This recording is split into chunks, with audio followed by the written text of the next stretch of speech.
बिस्मिल्लाहिर्रहमानिर्रहीम। 3वां पारे का 2वां रुकू।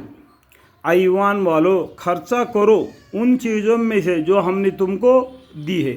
अल्लाह की तरफ से जो माल तुमको मिला है वो अल्लाह के रास्ते में खर्चा करो, अपने बीवी बच्चों के ऊपर, पहला माँ बाप के ऊपर और ख़ानदान रिश्तेदारों के ऊपर और गरीब मोहताजों पर, जो इससे पहले भी ये आयतें गुजर चुकी है। यानी जो अल्लाह ताला ने तुमको दिया है माल, उसमें से खैरात कर दो करो। यानी ईमान वालों खर्चा करो उन चीज़ों में से जो हमने तुमको दी है। देखो कितना अच्छा लफ्ज़ से अल्लाह ताला ने हमें मुसलमानों को बताया, ऐ ईमान वालों। ईमान वालों मुसलमानों बोला क्या? देखो अच्छा इंसान बनना, उसके बाद में अच्छा मुसलमान बनना और ईमान वाला बनना और मुत्तकी बनना। कबल इसके कि वह दिन क़यामत का आ जावे, यानी क़यामत का मतलब क्या है? तुम मर जाएगा और उसके बाद में क्या क्या खर्चा करेगा तुम्हारा बचा हुआ माल तुम्हारा वारिसों का हो जाएगा और तुम्हारा नसीब में वो फातिहा दो आपके आला औलाद ने कुछ जखीरा के तौर पर तुम्हारे वास्ते जो फातिहा दे के भेजे, कुरान पढ़ के या खाना पैसा खर्चा करके उसका सवाब तुमको पहुँचाएगा। उसको बोलते हैं कि वो ईसाले सवाब, वही बैलेंस है। और क़यामत के दिन मतलब उसके कबल इसके कि क़यामत के दिन आ जावे जिसमें ना तो ख़रीद और फराकत होगी और ना दोस्ती होगी। देखो, और ना ये बड़ा ऐज़ान इलाही कोई सिफारिश होगी। और काफिर लोग ही जुल्म करते हैं तो तुम ऐसे मत बनो। मतलब जुल्म कौन करते हैं? काफिर लोग करते हैं। तो ऐसा जुल्म करके काफिर मत बनना। या तुमको ईमान वालों करके बुलाया, मुसलमानों करके बुलाया, मोमिन करके बुलाया, तो काफिर मत बनना और जुल्म नहीं करना। अल्लाह ताला ऐसा है कि इसके सिवा कोई इबादत के लाई नहीं। ये आयतुल कुर्सी है।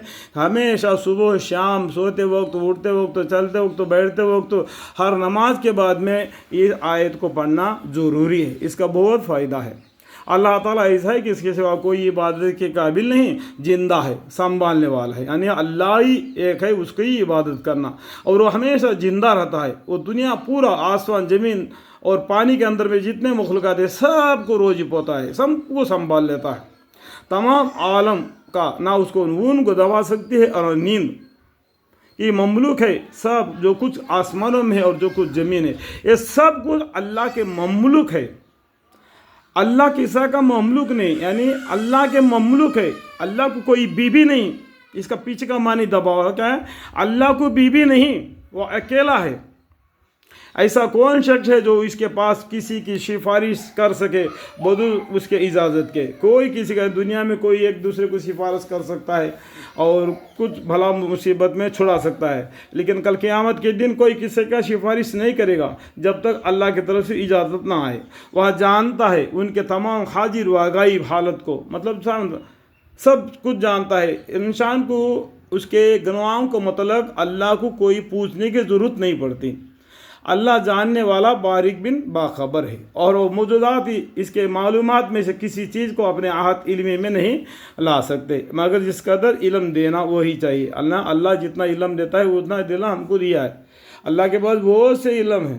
उसकी कुर्सी ने आसमान और ज़मीन को अपने अंदर ले रखा है। देखो, सातों आसमान सातों ज़मीन उसी के कुर्सी के अंदर में है। उसके कुर्सी के ऊपर अर्श इलाही के ऊपर उसने बैठा है।